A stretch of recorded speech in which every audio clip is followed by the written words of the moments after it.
வாழ்க்கையில் சூழல் எப்பொழுது எப்படி வரும் என்று தெரியாது. முகமது நபி வாழ்ந்த காலத்தில் ஒரு விஷயம் நடந்தது, அதை நான் நினைவுபடுத்துகிறேன். போர் நடந்து முடிந்திருக்கிறது.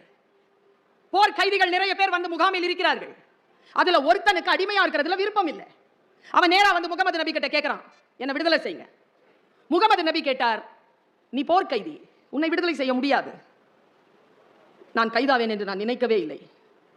சரி, என் மனைவி மக்களை நான் பார்க்க வேண்டும், நான் என்னை விடுதலை செய்யுங்கள். சரி, பகரமா ஏதாவது கொடு, விடுதலைக்கு ஏதாவது கூட கொடுத்துட்டு போ. நீ போட்டிருக்கிற அங்கி அதை கொடுத்துட்டு போறியா? இல்ல, அதை கொடுத்துட்டேனா நடுங்கி நான் செத்து போவேன், நான் எப்படி பயணம் செய்வேன்? முடியாது.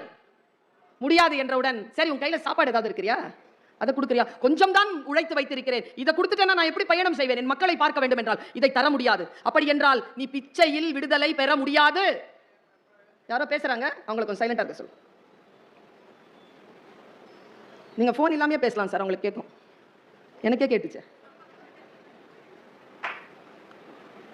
பகரமாக ஏதேனும் கொடுத்து விட்டு போ என்றால், என்னிடத்தில் ஒன்றும் இல்லை. என்னுடன் முகமது நபி ஒரே ஒரு கேள்வி கேட்டார், படித்திருக்கிறாயா?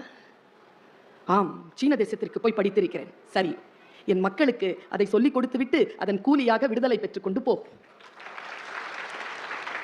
கற்ற கல்வி விடுதலை தரும். தலபுல் இல்மி ஃபரீதத்துன் அலா குல்லி முஸ்லிமின் வ முஸ்லிமத்தின். ஆணாகவும் பெண்ணாகவும் பிறப்படுத்தியிருக்கக்கூடிய அனைவருக்கும் கல்வி என்பதனை கடமையாக்குகிறேன் என்று சொன்னார் முகமது நபி. கல்வி கற்றது ஒழுகு, கல்வியை கற்றுக்கொள்.